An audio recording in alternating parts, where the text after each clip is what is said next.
Assalamualaikum warahmatullahi wabarakatuh. Perkenalkan, nama saya Lerita Sherly Anjani, NPM 204100040 dari kelas Ilmu Komunikasi 01 Universitas Slamet Riyadi Surakarta. Di sini saya akan menjelaskan sedikit materi tentang ilmu komunikasi interpersonal. Komunikasi interpersonal adalah komunikasi yang dilakukan dua orang atau lebih dengan interaksi dan tatap muka satu sama lain. Komunikasi interpersonal dalam arti luas adalah interaksi antara dua orang atau lebih tanpa mempersoalkan kenal atau tidak dengan lawan bicaranya. Komunikasi interpersonal dalam arti sempit adalah interaksi yang dilakukan oleh dua orang atau lebih dengan menekankan pada pendekatan empati. Mengapa kita belajar komunikasi? Kita belajar komunikasi sebab komunikasi sangat penting dalam kehidupan kita sehari-hari. Kita lebih banyak berkomunikasi dalam kehidupan ini. Ketika kita berjalan, mendengarkan, berpikir, berdiskusi dengan teman, bertanya dan menjawab pertanyaan, berpartisipasi dalam tim, presentasi di depan publik, menonton televisi, semuanya membutuhkan komunikasi. 1. Kehidupan personal. George Herbert Mead mengatakan bahwa manusia berbicara dalam kemanusiaannya. Kita mengartikan diri kita pada individu yang lain melalui komunikasi dengannya. 2. Jalinan hubungan. Kita menjalin hubungan dengan orang lain dalam mengungkapkan identitas kita, bertanya tentang sesuatu dan mendengarkan jawaban, bekerja sama menyelesaikan masalah, berdiskusi tentang sejarah dan merencanakan masa depan.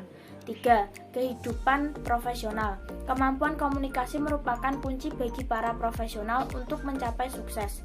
4. Kehidupan budaya. Di dalam budaya yang beragam, kita memerlukan pemahaman atau pengertian untuk bekerja bersama-sama dengan masyarakat yang berbeda dengan kita. Gambaran komunikasi. 1.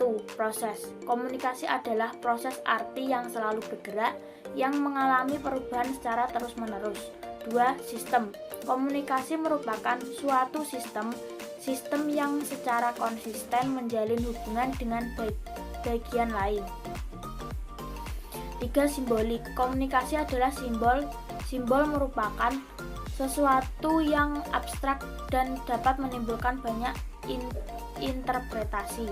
4. Arti. Arti merupakan jantung komunikasi. Kita tidak mempunyai arti pada pengalaman diri sendiri. Kita menggunakan simbol untuk menerjemahkan arti. Pentingnya hubungan interpersonal. 1. Kebutuhan fisiologi. Pada tingkat paling dasar, manusia butuh untuk bertahan hidup dan keterampilan berkomunikasi membantu manusia untuk memenuhinya. Selain untuk keberlangsungan hidup, anak-anak butuh berinteraksi agar ia dapat berkembang. 2. Kebutuhan rasa aman. Contoh dalam kebutuhan, jika atap bocor maka harus menghubungi orang yang dapat memperbaiki. Jika ada orang yang mengancam keselamatan maka perlu menyampaikan kepada penegak hukum. 3.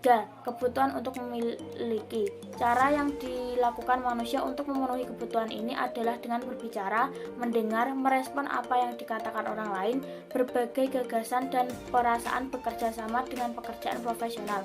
4. Kebutuhan untuk mendapatkan harga diri. Kebutuhan ini melibatkan penghargaan terhadap nilai pribadi yang kita anut dan mampu menghormati nilai yang diyakini oleh orang lain. 5. Kebutuhan aktualisasi diri.